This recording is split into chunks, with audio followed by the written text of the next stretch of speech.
بالله السميع العليم من الشيطان اللعين الرجيم. بسم الله الرحمن الرحيم. الحمد لله رب العالمين،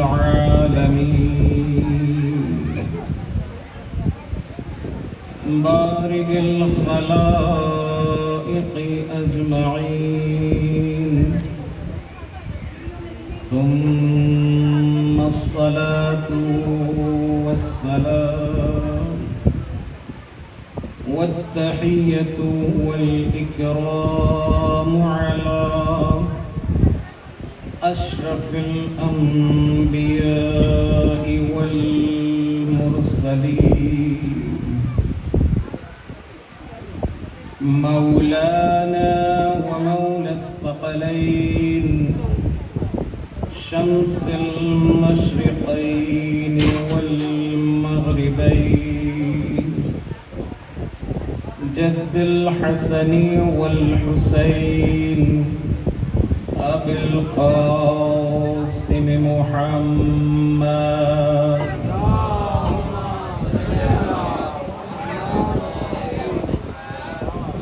صلى الله عليه وعلى أهل بيته الطيبين الطاهرين المعصومين المظلومين، لا سيما بقية الله في الأرضين، روحي وأرواح العالمين لتراب مقدمه الفدر، واللعنة الدائمة على أعدائهم من يوم عداوتهم إلى قيام يوم الدين وبعد يوم الدين. أما بعد، فقد قال الله تبارك وتعالى في كتابه المجيد: بسم الله الرحمن الرحيم، وفديناه بذبح عظيم. صلوات محمد، اللهم صل على محمد وآل محمد.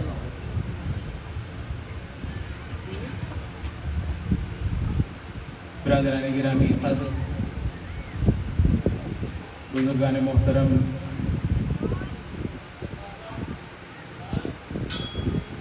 جیسا کہ آپ مستحضر ہیں کہ ہم اس موضوع پر گفتگو کر رہے تھے، اس کا کل اختتام ہو چکا، اور ارادہ یہ تھا کہ آج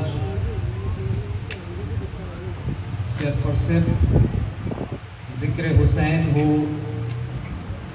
چاہے فضائل کی شکل میں، چاہے مسائل۔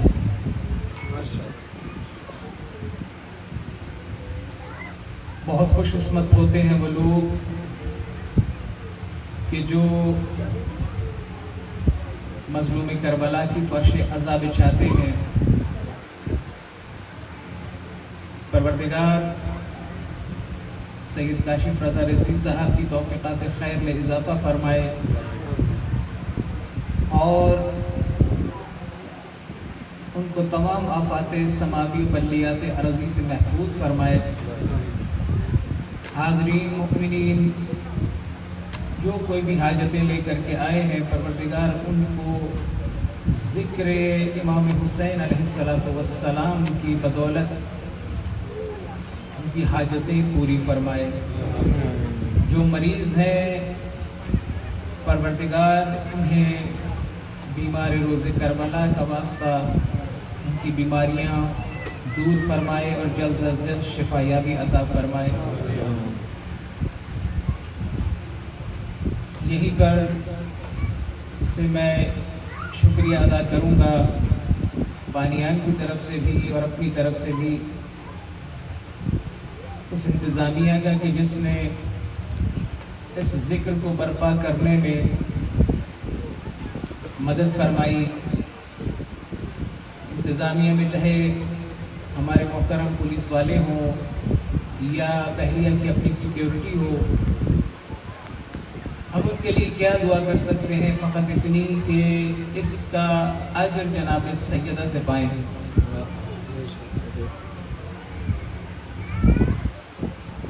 عزیزان محترم،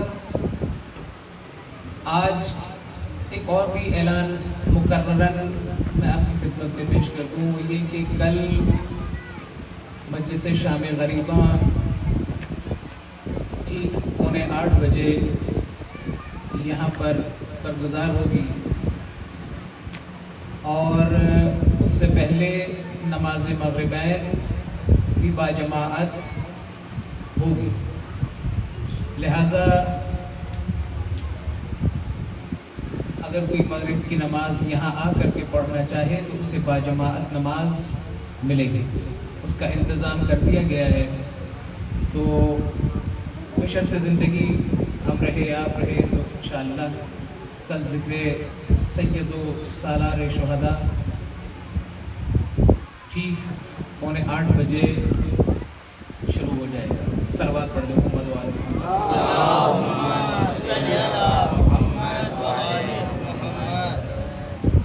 موسم کی شدت اور حدت کا مجھے بھی احساس ہے. کوشش کروں گا کہ جتنی جلدی اپنی عرائض کو ختم کر سکوں. عزیزو، ایک چیز ہوتی ہے خصوصیت، ایک چیز ہوتی ہے خاصہ یا خصیصہ. خصوصیت ایسی چیز ہے کہ جو آپ تقریباً اکثر افراد میں وہ پائی جاتی ہے. مثلاً شریف ہونا، صاحب عزت ہونا، صاحب ثروت ہونا، یہ خصوصیتیں ہیں کہ جو اکثر افراد میں پائی جاتی ہیں. خصیصہ وہ شے ہوتی ہے کہ جو کسی ایک فرد میں ہوتی ہے.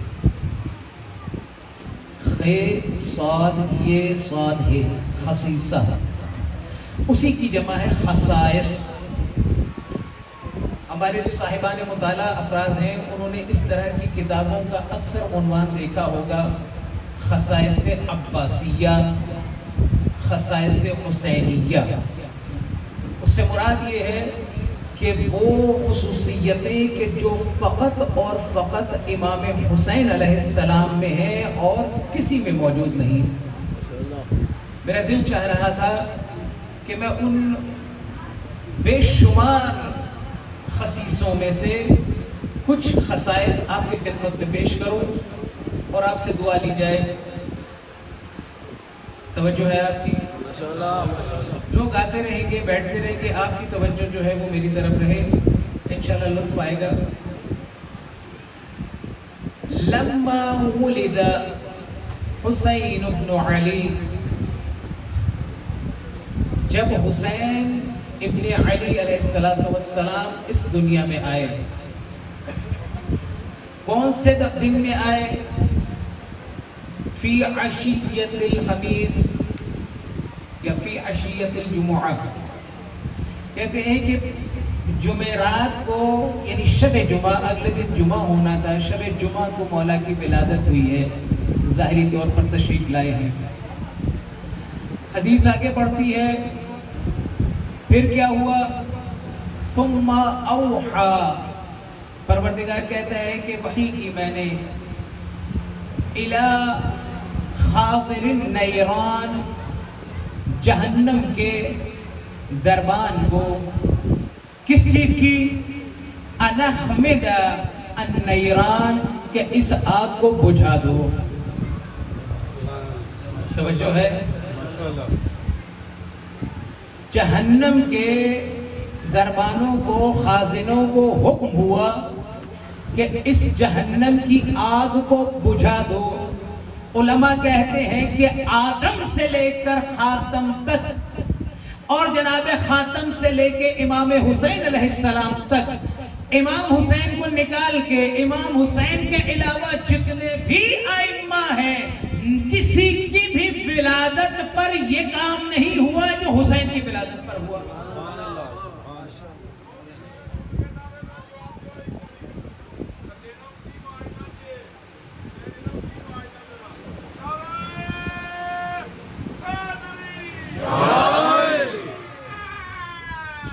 سلامت رہیے. کسی کی ولادت پر بھی یہ حکم نہیں ہوا کہ جہنم کی آگ کو بجھا دیا جائے. حدیث آگے بڑھتی ہے، ثم اوحى الى خازن الجنت، جنت کے خازنوں کو حکم دیا اللہ نے. کس چیز کا؟ کہ جنت کو از سر نو دوبارہ سجا دو. اللہ اکبر. کتنی بڑی بڑی شخصیتیں گزر گئی.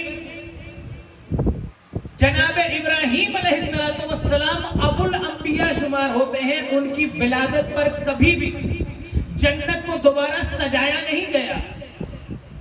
حتیٰ مولود کعبہ جناب امیر المؤمنین کی ولادت پر بھی جنت کو دوبارہ سجایا نہیں گیا. حتیٰ اور ائمہ بھی جتنے بھی تشریف لے آئے، ان کے لیے یہ خصوصیت نہیں ہے کہ جنت کو دوبارہ سے سجایا جائے. فرشتوں کو حکم ہو گیا، میرا حسین آ رہا ہے، اس جنت کو دوبارہ سے سجاؤ. توجہ فرما رہے ہیں ماشاءاللہ. دو خصوصیتیں. تیسری خصوصیت سنیے، فَأَوْحَى إِلَى الْحُورِ الْعِينِ. میرے بچے سنیں غور سے. حور العین کو حکم دیا گیا کیا کیا جائے؟ تزینا متظاہرا.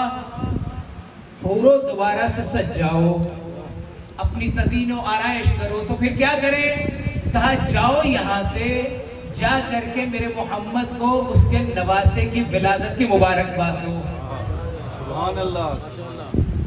آج سے پہلے جنت سے حوریں کبھی باہر نہیں گئی، اور نہ ہی آج کے بعد سے کبھی حوریں جنت سے باہر جاتی ہوئی نظر آئیں. یہ فقط حسین کی ولادت ہے کہ جس میں حوروں کو حکم دیا گیا کہ جائیے اور جا کر کے میرے پیغمبر کو حسین کی آمد کی مبارکباد دیجیے.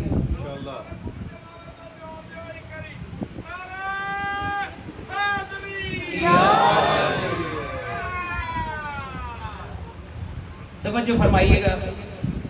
چوتھا خصیصہ، چوتھی خصوصیت، فَأَوْحَى إِلَى الْمَلَائِكَةِ. ملائکہ پر وحی ہوئی. اللہ نے ملائکہ کو حکم دیا کیا؟ کہ اے ملائکہ، تم سب کے سب قبائل کی صورت میں، قبیلاً من قبیل، قبائل کی صورت میں آج زمین پہ اترو. حالت کیا ہے؟ حالت یہ ہے کہ جو تعداد روایت بیان کی گئی ہے، فرمایا ہے الفن و الفن، ہزار ہزار کر کے، فی الف و الف، ہزار ہزار میں ہزار ہزار. بعض لوگوں نے حساب کتاب کیا تو 10 کروڑ فرشتوں کی تعداد بنتی ہے. توجہ فرمائیے گا، حسین کی آمد ہے، 10 کروڑ تعداد بنتی ہے. ایسے ہی نہیں آ جانا. جبرائیل آپ کو بھی حکم کر رہا ہوں، کیا پروردگار، اب جب جاؤ تو آج پروں کے بلبوتے پر نہیں جانا ہے. بہت توجہ فرمائیے گا عزیزو. ابھی ذوالجناح برآمد ہونا ہے تو میں ذرا اس گھوڑے کی اہمیت میں تھوڑی آپ کی خدمت میں پیش کرتا چلا جاؤں. کہا آج تمہیں پروں پر نہیں جانا ہے، نہ صرف تمہیں پروں پر نہیں جانا ہے بلکہ جتنے بھی فرشتے، کتنے فرشتے؟ 10 کروڑ علی خیول، گھوڑوں پر سوار ہو گئے. آج نورانی گھوڑوں پر سوار ہو گئے. ان گھوڑوں کی حالت کیا ہوگی؟ فرمایا مسرجتن و ملجمتن. ان کی حالت یہ ہوگی کہ ان کی زینے یاقوت اور دروں کے ذریعے سے سجائی جائیں گی. 1 کروڑ چلے کم از کم اگر حساب کریں تو 1 کروڑ فرشتہ. ہر ایک کو پروردگار ایک گھوڑا عنایت کر رہا ہے. وہ گھوڑا کیسا ہوگا کہ جس کی لجامیں بھی در اور یاقوت کے ساتھ اور ہیروں کے ساتھ سجی ہوگی، جس کی زینے بھی یاقوت کے ساتھ سجی ہوگی. ذرا یہاں سے مجھے ایک سبق حاصل کرنے دیں. جب بھی کہیں بھی حسین کا ذکر ہو، بھئی حسین کا ذکر ہونے جا رہا ہے نا، حسین کے لیے یہ جلوس جا رہا ہے. اتنا بڑا جلوس تو ہم نے کبھی پاکستان میں نہیں دیکھا. 10 کروڑ کا 10 کروڑ کا نورانی جلوس ہے. اللہ کا حکم ہے 1 یا 2. جبرائیل تو اکیلا نہیں جائے گا بلکہ 10 کروڑ ساتھ جائیں گے. یعنی جب بھی حسین کا جلوس ہوگا تو جلوس میں کثرت ہونی چاہیے. جلوس میں اللہ اکبر یا رسول اللہ، یا علی، زندہ آباد، زندہ آباد، مردہ آباد، مردہ آباد. بے شمار، بے شمار. اللہ 10 کروڑ فرشتہ، 10 کروڑ نورانی گھوڑے کہ جن کی لجامیں اور زینے جو ہیں وہ ہیروں اور جواہرات کے ساتھ جڑی ہوئی ہے، جا رہے ہیں حسین کے لیے.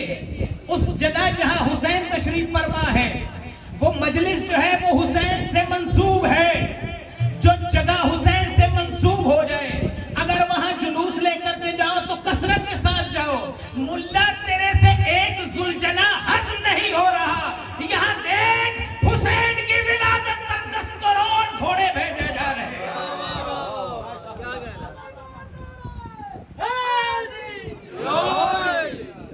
برائے خوشنود یہ سید الشہداء امام حسین علیہ السلام بلند تر صلوات.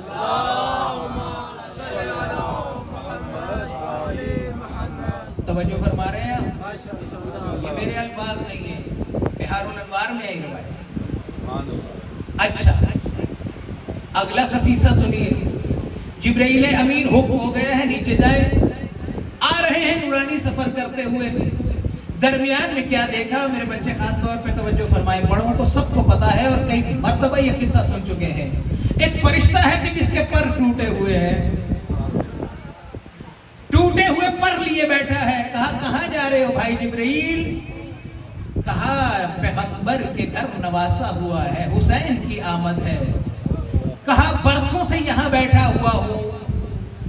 لعل محمد یدعوہ، جا رہے ہو تو میرے لیے دعا کروا دینا. محمد سے شاید وہ میرے لیے دعا فرما دیں اور مجھے شفا مل جائے.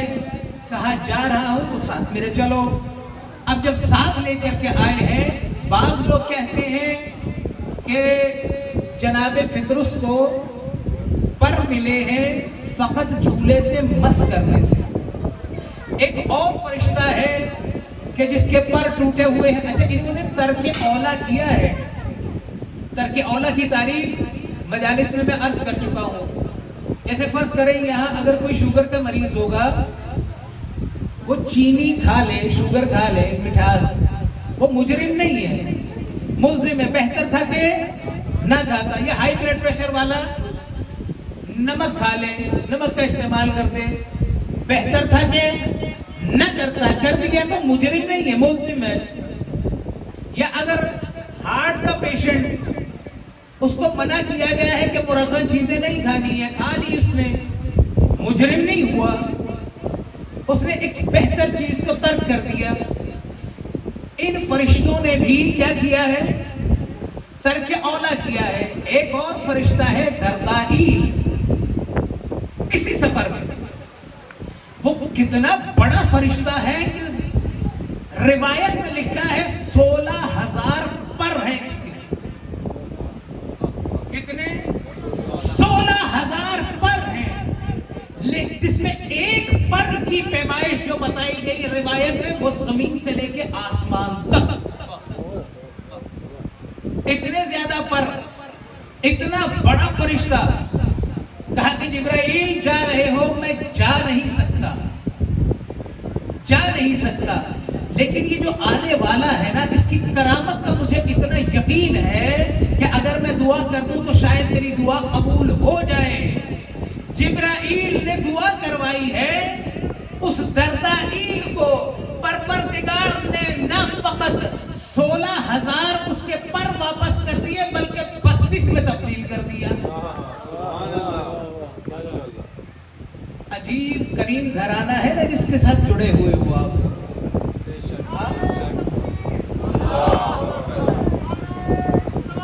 یا رسول اللہ،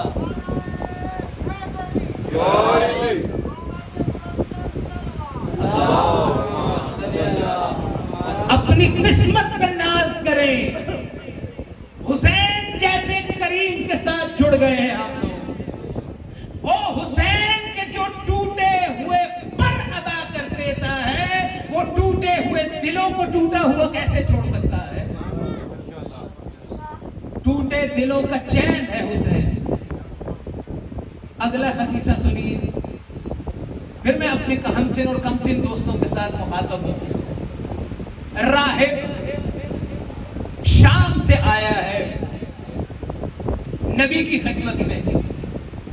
کس کام کے لیے؟ یا رسول اللہ، اے اللہ کے رسول، میرے ہاں اولاد نہیں ہے، دعا فرما دیجئے کہ میرے ہاں بیٹا ہو جائے. بہت توجہ عزیزو، یہ مسلمان نہیں ہے، عیسائی ہے، لیکن اتنا جانتا ہے کہ وسیلے کی اہمیت کیا ہوتی ہے کہ یہ نبی دعا کرے گا تو میری دعا قبول ہو جائے گی. وسیلے کی اہمیت کو جانتا ہے. جبکہ ہمارے ہاں حتیٰ کتنے یہودی آئے ہیں، یہودیوں نے نبی کے پاس آ کر کے دعا قبول فرمائی ہے، وسیلہ بنوایا ہے. سورہ نساء اس کی 64ویں آیت، وَلَوْ أَنَّهُمْ إِذْ ظَلَمُوا إِذْ جَاءُوكَ ظَلَمُوا عَلَى نُفُوسِهِمْ جَاءُوكَ. اے نبی، جب یہ اپنے نفوس کے اوپر ظلم کر لیتے ہیں تو یہ آپ کے پاس آئیں گے، آپ کے پاس آتے ہیں. فَاسْتَغْفِرُوا اللَّهَ، آپ کے پاس آ کر کے. بہت توجہ عزیزو، یہ ذرا وسیلے کا بھی مسئلہ پھر سے حل کرتا چلا جاؤں. میرے نوجوانوں کے پاس جتنی زیادہ دلیلیں ہوں گی اتنا زیادہ بہتر ہے. فَاسْتَغْفِرُوا اللَّهَ، یہ کیا کریں گے؟ اللہ سے استغفار کریں گے. اللہ کا وجود ہر جگہ پر ہے کہ نہیں ہے؟ تو یہ نبی کے پاس کیا لینے کے لیے آئے ہیں؟ یہ کون لوگ ہیں؟ پہلی صدی ہجری کے لوگ کہ جن کو پیغمبر کی معیت بھی نصیب ہے. آئیں گے آپ کے پاس، فاستغفر اللہ، فوراً کیا کریں گے؟ اللہ سے استغفار کریں گے. واستغفر لہم رسول، ان کے لیے رسول بھی کیا کریں گے؟ پھر استغفار کریں گے. ترجمہ کرنے والوں نے حتیٰ اہل سنت نے انہوں نے بھی بریکٹ میں لکھا ہے کہ رسول بھی ان کے لیے استغفار کریں گے. پھر کیا ہوگا؟ کہتے ہیں کہ فَوَجَدُوا اللَّهَ، یہ اللہ کو بڑا رحیم اور تواب قرار پائیں گے، اللہ کو بڑا بخشنے والا پائیں گے. یہ جو اللہ سے ہی فقط مانگ سکتے تو یہ نبی کا معاملہ درمیان میں کیوں آ گیا؟ نبی کی ضرورت کیوں پیش آ گئی کہ اے نبی آپ بھی ان کے لیے استغفار کر دیجئے. اب جب اللہ سے استغفار کریں گے اور نبی بھی سفارش کریں گے تب یہ اللہ کو رحیم بھی پائیں گے، تواب بھی پائیں گے. خصیصہ کیا ہے؟ خصوصیت کیا ہے کہ راہب کو بیٹے چاہیے، چھوٹے سے ہے حسین، یہ راہب آیا ہے، نبی کریم نے کیا کہا؟ راہب پلٹ جا، تیری قسمت میں بیٹا نہیں ہے، عین روایت کے الفاظ، تیری قسمت میں بیٹا نہیں ہے۔ راہب مایوس ہو کر کے واپس جا رہا ہے، اتنے میں چھوٹے سے ہے حسین دربار رسالت میں داخل ہوتے ہیں، دیکھتے ہیں یہ راہب جب آیا تھا تو بڑا با امید تھا، جا رہا ہے تو بہت ہی نا امید جا رہا ہے۔ نانا جان کیا ہوا؟ یہ راہب نا امید کیوں جا رہا ہے؟ کہا حسین اس کی قسمت میں بیٹا لکھا ہی نہیں گیا۔ بہت توجہ عزیزو، جو عشق حسین کے سرشار ہیں، جن کو پتا ہے کہ ان کا ولایت کا رشتہ کس سے جڑا ہوا ہے، کہا اس کی قسمت میں لکھا ہی نہیں ہے۔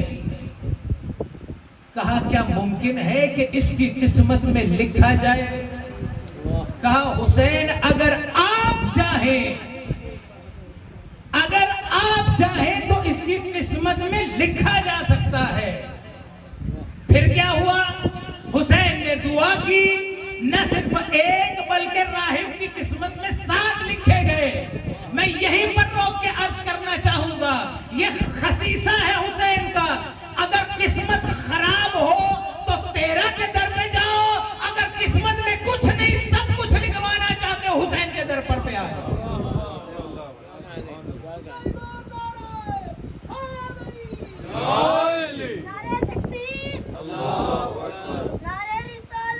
یا رسول اللہ، یا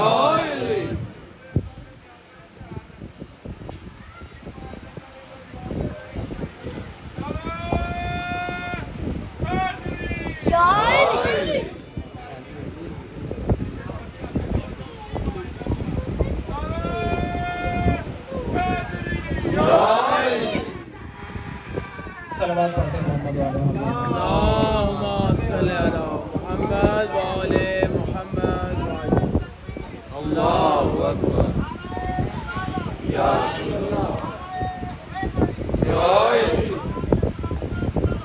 اللہم صل علی محمد وعلى محمد۔ توجہ فرما رہے ہیں، یہ خصیصہ ہے حسین کا، باوجود اس کے کہ معصومین کا اپنا بہت بڑا مقام ہے، لیکن یہ وہ خصوصیتیں ہیں جو صرف امام حسین علیہ السلام کو ملی۔ اگلی خصوصیت سنیں گے، اگلا امتیاز سنیں گے۔ پیغمبر بیٹھے ہوئے ہیں نبی کے امام حسین کے ساتھ، امام حسین 6 یا 7 سال کی عمر ہے۔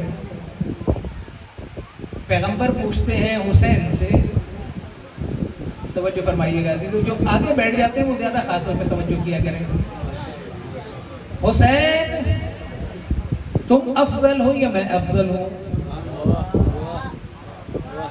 دیکھیں یہ ہمیں اختیار نہیں ہے، ہمیں اختیار نہیں ہے کہ ہم اس طرح کی کوئی سوچ بھی لائیں، کفر ہو جائے گا، لیکن جب نبی ایسی بات کرے تو وہ عین شریعت ہو جائے گی۔ اب آگے سے جواب دیکھیے گا، ایک حرکت کی ہے مولا نے اور ایک لفظ بولا ہے مولا نے۔ نانا جان کے پاس آئے ہیں اور بڑے پیار سے نانا جان کے گال پر ہاتھ رکھا ہے، کہا نانا جان ایک سوال آپ نے کیا، دوسرا سوال میں کرتا ہوں، بتائیے کہ کیا آپ کے نانا جان میرے نانا جان سے بہتر ہیں؟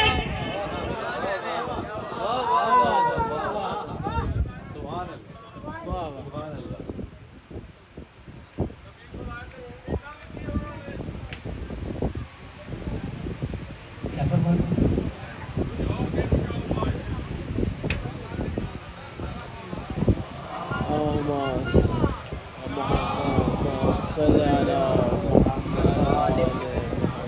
کیا آپ کے نانا میرے نانا سے بہتر ہیں؟ میرے نانا سید الانبیاء ہیں، میری مادر گرامی سیدۃ النساء العالمین ہے، میرے بابا ساقی کوثر ہیں، میرے بھائی سید شباب اہل الجنہ ہے.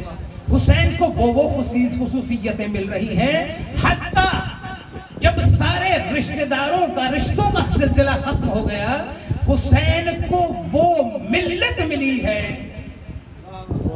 حسین کو وہ اصحاب ملے ہیں کہ روز عاشور حسین کہہ رہے ہیں کہ جیسے صحابہ مجھے ملے ہیں, نہ میرے نانا کو ملے نہ میرے بابا کو ملے.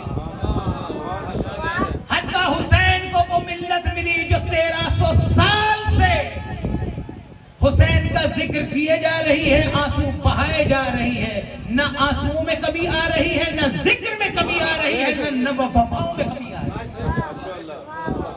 یہ خصیصہ ہے امام حسین علیہ السلام کا جو کسی اور کو حاصل نہیں ہے. اس سے افضلیت یا مفضولیت لازم نہیں آتی ہے, خصوصیت ہے.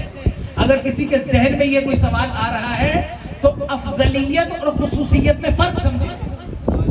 میں نے پہلے عرض کیا یہ پیغمبر نے کہا ہے فقط اور فقط یہ بتانے کے لیے ہمیں کہ حسین کون ہے.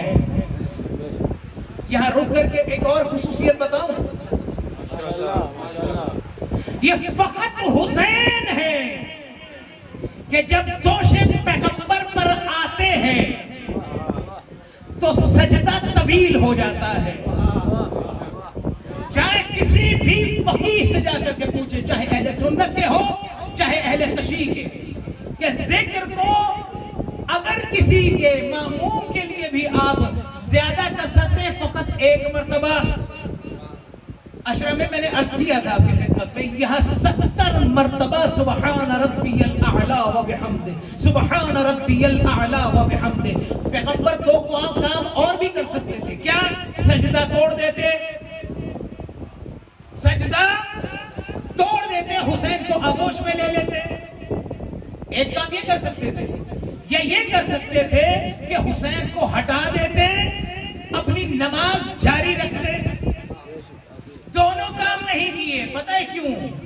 مجھے اور آپ کو بتانے کے لیے کہ جب حسین نماز میں آ جائے تو سجدوں کی تعداد بڑھنی چاہیے, نمازیں ترک نہیں ہونی چاہیے. حسین جب آپ کی زندگی میں آتا ہے تو نمازوں کی تعداد, سجدوں کی تعداد بڑھ جاتی ہے.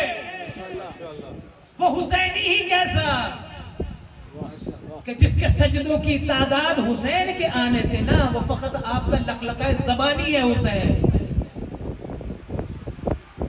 جی ہاں, حسین جس کی زندگی میں آ جائے اس کی زندگی کے سجدے بڑھ جاتے ہیں. صلوات پڑھ دیں محمد و آل محمد.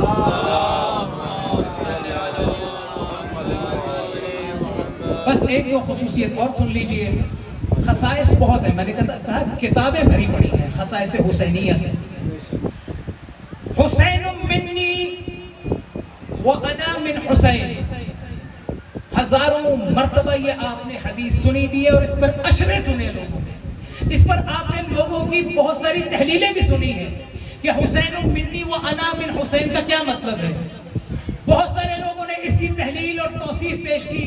فرمایا حسین منی کا مطلب یہ ہے کہ ظاہر ہے وہ نانا ہے, یہ نواسے ہیں, ہمیشہ نواسا نانا سے ہوتا ہے, ہمیشہ نانے سے نواسا ہوا کرتا ہے. اب یہاں پر بعض لوگوں نے تحلیل یہ پیش کی اور بڑی معقول بھی ہے کہ سن 3 ہجری سے لے کے 61 ہجری تک چونکہ نواسے ہیں, حسین اپنے نانا سے ہیں, حسین منی ہے. لیکن چونکہ یہاں پر 61 ہجری میں حسین نے آدم کی محنت کو بچایا, نوح کی محنت کو بچایا, حسین نے ابراہیم کی محنت کو بچایا, حسین نے نبی کی محنت کو بچایا, نہ فقط ان کی محنت کو, قبلی شریعتوں کو بچایا, اپنی ماسبق کتابوں کو بچایا, اپنی ماسبق تہذیبوں کو بچایا. ان سب کو بچا کر کے ابھی تک نسب سے حسین تھا. اب جب حسب کا معاملہ آیا تو نبی نے کہا وَأَنَا مِنْ حُسَيْنِ, اب قیامت تک جو میرا نام باقی رکھے گا وہ حسین کی وجہ سے رہے گا. یہ ایک تحلیل ہے, یہ ایک تجزیہ ہے اور بالکل درست بھی ہے. لیکن میں ایک تحریر آپ کی خدمت میں عرض کرنا چاہوں گا، اس کو بھی کہیں اگر آپ کے دل میں ذہن کے گوشے میں اگر یہ جگہ پیدا کر جائے، سن 61 ہجری تک نبی سے ہے حسین منی ہے، حسین منی ہے، لیکن وہ انا من حسین کیسے ہے؟ اسی کربلا میں ہم دیکھتے ہیں ایک نوجوان نکلتا ہے، چہرے سے جب نقاب ہٹتی ہے دشمن کا لشکر کہتا ہے نبی آ گئے، ایسا لگتا ہے جیسے نبی آ گئے، یعنی جو شکل میں، شمائل میں، منطق میں، گفتار میں نبی جیسا، یعنی پیغمبر کیا کہنا چاہ رہے ہیں کہ میں اکبر کے وجود تک حسین مجھ سے ہے، اس کے بعد اکبر کی شکل میں میں آ جاؤں گا جو بالکل میری شبیہ ہوگا، وہ شکل میں بھی میرے جیسا ہوگا، کردار میں بھی میرے جیسا ہوگا۔ وَأَنَا مِنْ حُسَيْنٍ۔ ایک خصوصیت یہ ہے کہ یہ جو کربلا ہے نا، روایات میں ہے کہ بالکل ایسے ہی ایسے جنت میں منتقل ہو جائے گی۔ یہ جو مولا نے جگہ خریدی جہاں آپ زیارت کے لیے جاتے ہیں، جو جا چکے ان کے لیے پھر سے دعا ہے کہ وہ دوبارہ زیارت کریں، اور جو نہیں جا سکے پروردگارہ ان کو بھی زیارت کربلا سے مشرف فرما۔ یہ کربلا در حقیقت جنت کا ٹکڑا ہے، یہ بالکل ایسے کی ویسے وہاں جنت میں رکھ دی جائے گی۔ اللہ کی جنت ابھی دور ہے، اللہ کی جنت دور ہے کہ نہیں؟ قرآن کریم میں جب بھی جنت کو اشارے کے حوالے سے کہا تو تلک الجنہ، لفظ تلکا کا استعمال ہوا ہے، یعنی جنت دور ہے، لیکن میرے حسین کی جنت صبح عاشورہ ہے، صبح عاشورہ ہے۔ اور کیا کہتے ہیں؟ او میرے عزت دار ساتھیوں ادھر آؤ، ہذہ الجنہ فتحت ابوابها، دیکھ لو یہ ہے جنت جس کے دروازے کھول دیے گئے۔ میرا حسین وہ ہے کہ جو وہ کو یہ کر دے۔ یار کم لطفی نہ کیجیے گا، میرا حسین وہ ہے کہ جو وہ دور کو ہاضا کر دیتا ہے۔ یہ خصوصیت ہے حسین علیہ السلام۔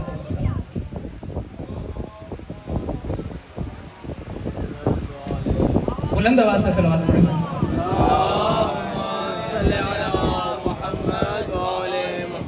بس عزیزو ایک دو خصوصیت آپ کی خدمت میں عرض کروں، اور وہ یہ کہ کسی نبی کی، چاہے وہ آدم ہے چاہے وہ خاتم ہے، تمام 1,24,000 انبیاء یا 313 رسول یا اول العزم پیغمبر یا کوئی اور معصوم کسی کی قبر کی مٹی کو شفا قرار نہیں دیا گیا، کسی کی قبر کو بھی، حتیٰ مدینے میں قبر رسول صلی اللہ علیہ وآلہ وسلم بھی کیا کہا گیا؟ قرآن میں یا تو شہد کو کہا گیا فیہ شفا، اور روایات میں میرے حسین کی قبر کی مٹی کو کہا گیا ہے کہ یہ ہے شفا۔ یہ ہے خصوصیت ہے امام حسین علیہ السلام۔ اور ایک خصوصیت عزیزو، بس آخری خصوصیت میں نے عرض کیا کہ جیسے اصحاب باوفا حسین کو ملے کسی اور کو نہیں ملے، کسی اور کو نہیں ملے۔ ان کو کچھ غرض نہیں ہے، کوئی غرض نہیں ہے کہ ان کے مال کا کیا ہوگا، ان کے بچوں کا کیا ہوگا۔ عشق حسینی میں سرشار ہیں اور موت کی تمنا کر رہے ہیں، ایک سے بڑھ کر کے ایک آگے آ رہا ہے۔ بس عزیزو آپ سے گزارش یہ رہے گی کہ اب مصائب کی نوبت نہ آئے کہ مجھے مصیبت پڑھنی پڑے اور آج کی شبہ پر روئیں۔ رونا نہیں آتا سر جھکا لیا کریں تاکہ ثانیہ زہرا سے شرمندہ نہ ہو۔ دل سے دعا کریں پروردگارہ اگر میرے دل میں کوئی قساوت قلبی ہے تو اس ذکر حسین کی توسط سے اس قساوت کو دور کر دے اور